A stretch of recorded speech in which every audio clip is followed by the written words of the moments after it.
Muy buenas noches, tengan todos ustedes, sean bienvenidos a una edición más de su programa CEI en Contexto, un programa del Centro de Estudios Espinosa Iglesias que es auspiciado a su vez por la Fundación Espinosa Ru García. Y bueno, en esta ocasión estaremos hablando pues, de lo que está pasando en Europa, sobre todo con lo que se esperaba hace algunos meses en un viraje hacia la derecha fuerte y que se podrían ver reflejado en las elecciones en varios países. Y bueno, en ese sentido, pues tenemos a dos invitados, a la doctora Mariana Marchand. Muchas gracias, Mariana, por estar aquí con nosotros. Gracias, Enrique, por la invitación. Profesora investigadora de la Universidad de las Américas en Puebla. Y el doctor Juan Luis Hernández Avendaño, quien es director de Ciencias Sociales de la Ibero de Puebla. Muchas gracias, Juan Luis. Encantado. Pues se veía hace unos meses que después de Brexit y después del triunfo de Trump, pues se veía como una verdadera, o se ve todavía como una ola que estaba llevando las cosas hacia la derecha, los ataques terroristas en París, por ejemplo, y en otros lados en Niza, como que hacían pensar que iba todo por allá. Teníamos varias elecciones en Austria, en Holanda y después en Francia, y bueno, vendrá Alemania, y se veía eso, y el resultado pues ha sido como de contención. No sé, una primera impresión en ese sentido de cómo se veía y qué es lo que hemos visto hasta este momento. No sé quién quiere empezar. Bueno, la verdad es que es muy interesante cómo el electorado francés de alguna manera da una lección al mundo. Me parece muy interesante de cómo de tener por un lado el populismo de derechas, pero también al mismo tiempo mandar el mensaje que todos los electores están mandando en las democracias occidentales, que es el hartazgo de los partidos tradicionales, el agotamiento de ciertas instituciones que ya no vehiculizan adecuadamente las necesidades y de alguna manera pues las nuevas agendas de los sectores sociales, y al mismo tiempo también me parece lo que se conoce como ya el enojo y el malestar frente a la globalización y muchos de sus efectos.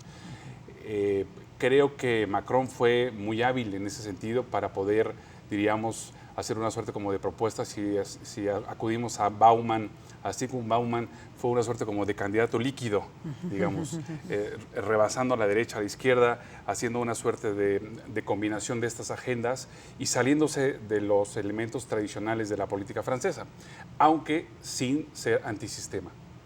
Sí, hay una mezcla ahí medio rara. Pero, perdón que yo quisiera regresar un poquito. En Holanda, ¿qué pasó, Mariana?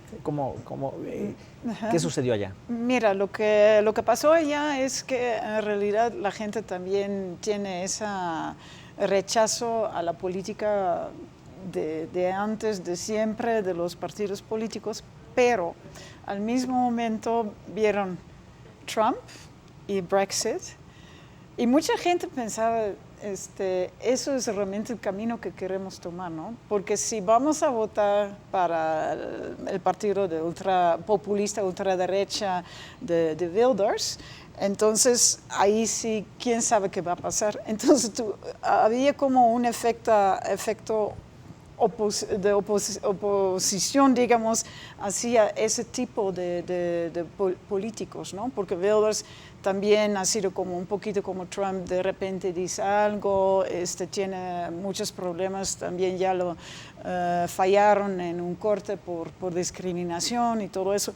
Entonces, la gente al final sí castigó a los partidos que estaban en el gobierno, porque había un gobierno de coalición,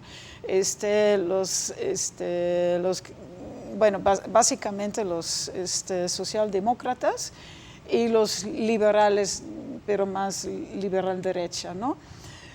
Castigaron a esos dos partidos, especialmente a los socialdemócratas, pero votaron por otros partidos y no tanto para Wilders. Entonces Wilders no ganó las elecciones, digamos, fue todavía los liberales que le ganaron un poco y estaba a par con los cristianos demócratas.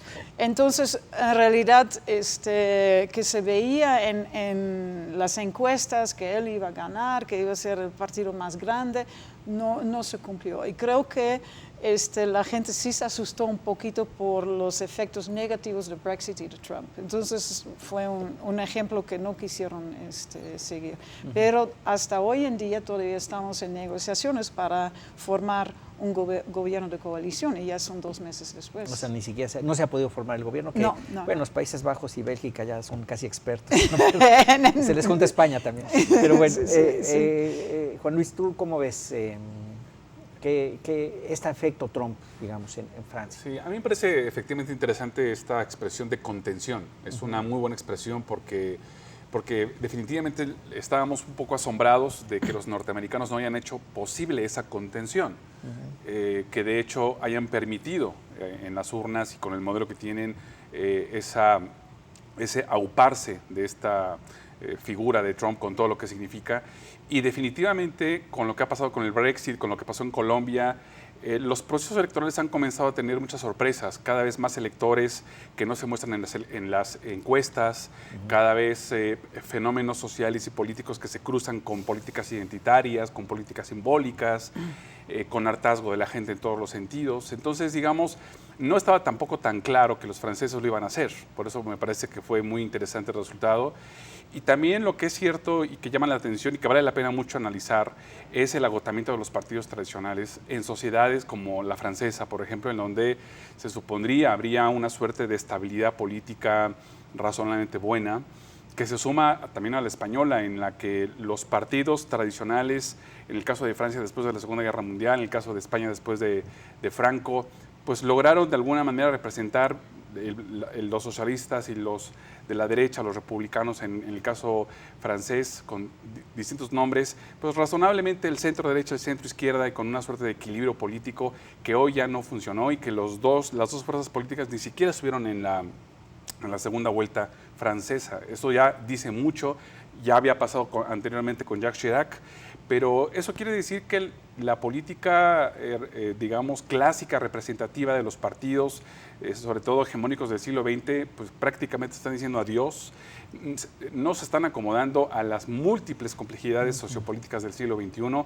y ahí están, digamos, aprovechando los outsiders, tanto de dentro como de fuera del sistema, y creo que eso es lo que hoy está protagonizando la política del siglo XXI, que está siendo definitivamente muy compleja, muy poco predictiva, de mucha incertidumbre, poca certidumbre y mucha liquidez. Ahora, mucha liquidez.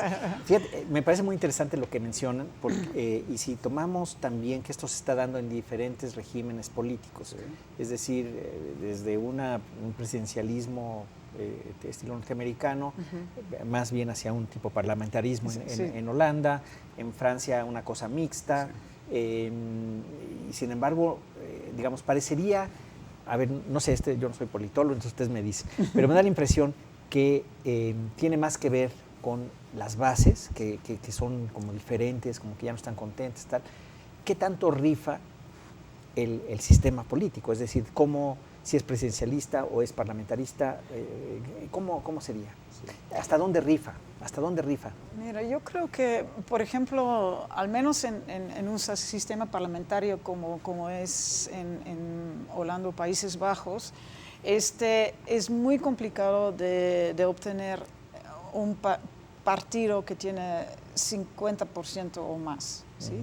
Entonces siempre hay que hacer negociaciones, siempre hay que buscar los compromisos, y entonces nunca puedes tener esos giros radicales de la izquierda hacia la derecha o al revés.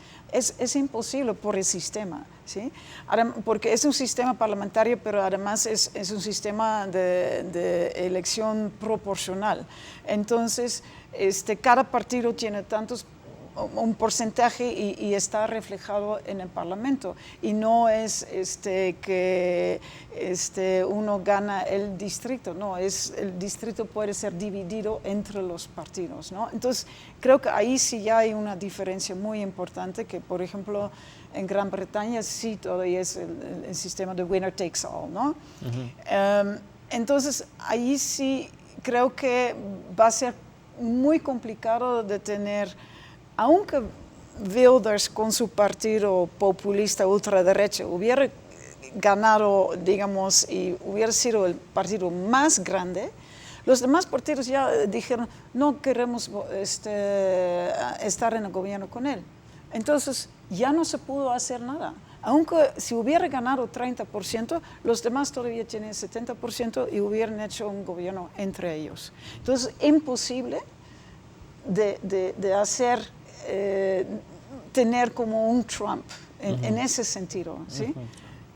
Y acá, digamos, y es muy interesante lo que mencionas, porque sí, como que obliga a ciertos acuerdos, o sea, tienes que acordar, pero también hay cierta ingobernabilidad, y donde entonces las instituciones pues tienen que gobernar solitas, digamos, ¿no? Un poco es eso.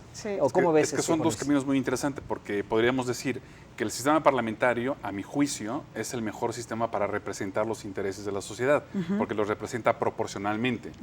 Y en ese sentido tenemos muchos partidos, y de alguna manera esa pluralidad de partidos o esa heterogeneidad de partidos representa la vastedad de intereses que hay en la sociedad europea particularmente. Sin embargo, esa es la mejor manera de representar intereses, pero al mismo tiempo es la manera más compleja para llegar a gobiernos con mayorías. Y ahí es donde viene la complicación. Sin embargo, a mí me parece mucho mejor, me parece, con todo y todo, me parece mejor que el sistema presidencial y mucho mejor que cómo convierten votos en escaños en Estados Unidos, que ya no digamos las contradicciones con el voto popular y el voto electoral. No, y además que siempre hay una redistrictación, ¿cómo se dice en español? Pero el gerrymandering, ¿no? Que cambian los distritos para que quede la mayoría demócrata o republicano, entonces eso también es una política muy fuerte en Estados Unidos. Tenemos que irnos a un corte, pero bueno, volvemos con ustedes, estamos en CEI en Contexto, regresamos.